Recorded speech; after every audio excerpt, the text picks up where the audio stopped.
Let's Learn English Grammar in Assamese Sessioner 9th এপিসোডলৈ মই আপোনালোকক স্বাগতম জনাইছোঁ। বন্ধুসকল, আগৰটো ভিডিঅ'ত মই আপোনালোকৰ সৈতে আলোচনা কৰিছিলোঁ ডিটাৰমিনাৰ্ছৰ সম্পৰ্কে। সাম ইম্পৰ্টেণ্ট ডিটাৰমিনাৰ্ছৰ সম্পৰ্কে আলোচনা কৰিছিলোঁ। আজি সেইবাবে মই 10টা ইম্পৰ্টেণ্ট ডিটাৰমিনাৰ্ছৰ এক্সাৰচাইজ লৈ আহিছোঁ, যিকেইটাৰ লগতে মই কিয় সেই ডিটাৰমিনাৰ্ছটো বহে তাৰ বিষয়েও এক্সপ্লেনেশ্যনটো আগবঢ়াম। কিয় কোনটো ডিটাৰমিনাৰ্ছ এইটো চেণ্টেন্সত কিয় এইটো ডিটাৰমিনাৰ্ছ বহিছে তাৰ কাৰণটো আগবঢ়াম। অৰ্থাৎ আমি আগত যিটো ডিটাৰমিনাৰ্ছ কৰি আছিলোঁ তাৰ ৰিভাইজটো আজি কৰিম আৰু আশা ৰাখিছোঁ ইয়াৰ পৰা আপোনালোক উপকৃত হ'ব। নমস্কাৰ বন্ধু বান্ধৱীসকল, মোৰ নাম শ্ৰী বিশ্বজিৎ নাথ। আপোনালোকে চাই আছে আছামিজ এডুকেশ্যনেল বৰ্ড। ঠিক আছে, মই মূল বিষয়বস্তুলৈ আহিছোঁ। মই এই 10টা এক্সাৰচাইজ লৈ আহিছোঁ ডিটাৰমিনাৰ্ছৰ। প্ৰতিটো বেলেগ বেলেগ ডিটাৰমিনাৰ্ছৰ এক্সাৰচাইজ হয়, প্ৰশ্ন হয়, আৰু এই প্ৰশ্নবিলাকত কোনটো ডিটাৰমিনাৰ্ছ এই চেণ্টেন্স এই বাক্যবিলাকত বহিব আৰু কিয় বহিব তাৰ বিষয়ে আজি আমি আলোচনা কৰিম। প্ৰথম বাক্যটো হৈছে the cow is dash useful animal. The cow is dash useful animal, AND। ইয়াত AND ইয়াৰ ভিতৰত কোনটো বহিব? এতিয়া আমি এ আৰু এনৰ ভিতৰত চাব লাগিব যে the cow is dash useful animal, a আৰু এনৰ ভিতৰত ইউজফুল, USEFUL। প্ৰথম ইউ আছে আৰু উচ্চাৰণটো ইউৰ দৰে হৈছে। মই কৈছিলোঁ আৰ্টিকলছত যে ইউৰ দৰে যদি হয়, প্ৰথম ইউ থাকে আৰু ইউৰ দৰে যদি হয় উচ্চাৰণটো, তেতিয়াহ'লে তাৰ আগত এ বহিব। গতিকে ইউজফুলটোৰ আগত কি হ'ব? এ বহিব। The cow is a useful animal, আৰু তেনেকৈ ইউজফুলটো আৰু ইউনিয়ন, ইউনিভাৰ্চিটি, এনেকুৱা ধৰণৰ ইউ উচ্চাৰণ যিবিলাকত হয় তাত এ বহিব। তাৰপিছত আহিব I received dash help from you, many, much আৰু চাম। যিহেতু I receive dash help from you, help মানে হৈছে সহায়, যিটো নেকি আনকাউণ্টেবল নাউন, যিটো এবষ্ট্ৰেক্ট নাউন বা আনকাউণ্টেবল নাউন, সেইকাৰণে তাক গণনা কৰিব নোৱাৰি বাবে তাৰ আগত মেনিটো নবহে, মাছ বহিব। গণনা কৰিব নোৱাৰি বাবে মেনি নবহে, মাছ বহিব। গতিকে হ'ব I received much help from you. তাৰপিছতলৈ আহিছোঁ, he is dash honourable man.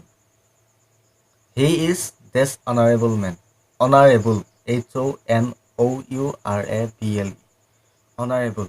অনাৰেবলৰ প্ৰথম লেটাৰটো হৈছে এইচ, আৰু এইচটোৰ উচ্চাৰণ হোৱা নাই।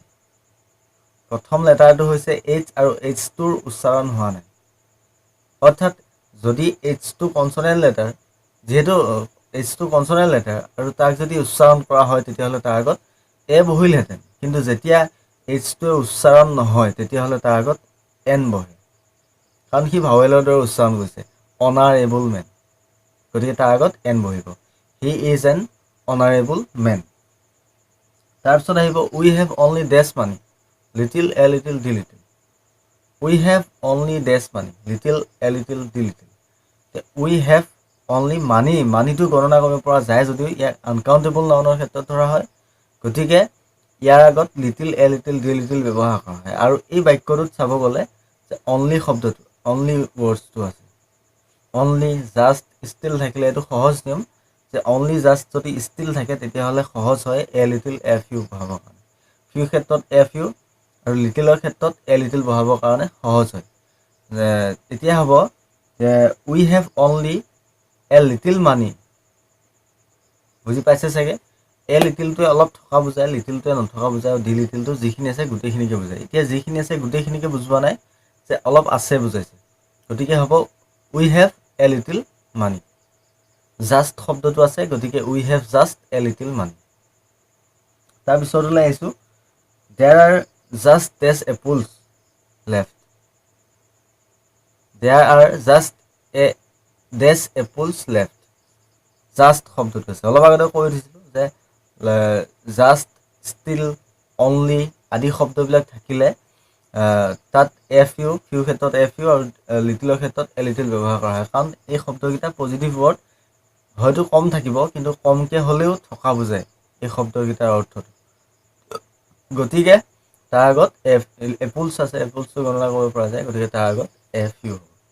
তেতিয়া হ'ব there are a few apples left. Do you need dash help from me? প্ৰশ্নবোধক।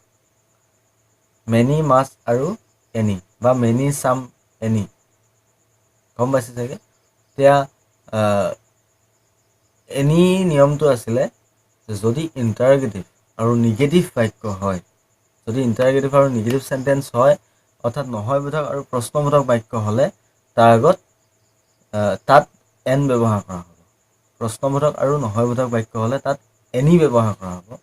আৰু গতিকে এইটো প্ৰশ্নবোধক বাক্য, do you need dash help from মি?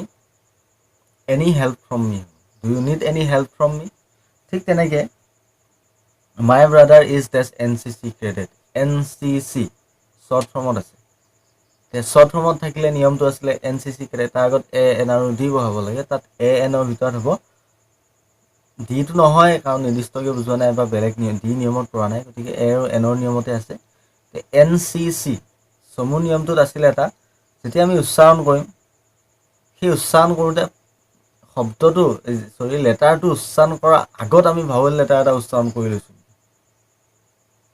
যদি লেটাৰটো উচ্চাৰণ কৰাৰ আগত যদি ভাৱেল লেটাৰ এটা অলৰেডি উচ্চাৰণ কৰোঁ, তেতিয়াহ'লে তাৰ আগত এন বহে। NCC, N, A N. N বুলি কওঁতে প্ৰথম এ আখৰটো সহায় লোৱা হৈছে, লেটাৰছটো সহায় লোৱা হৈছে। গতিকে NCC ক্ষেত্ৰত কি হ'ব? এন বহিব। ইয়াৰ পিছত আহিব dash of the two boys were present in the meeting. Dash of the two boys were present in the meeting. Of the আছে, অফ দ্য টু বয়জ, যে প্ৰতিজন ল'ৰাই, দুইজনৰ ভিতৰত দুইজন ল'ৰাই ক'ত আছিল? মিটিঙত উপস্থিত আছিল। প্ৰতিজন ল'ৰাই উপস্থিত আছিল বা প্ৰত্যেকজনে উপস্থিত আছিল দুইজনৰ ভিতৰত। এতিয়া ইটছ আৰু এভৰিৰ ভিতৰত কোনটো বহিব?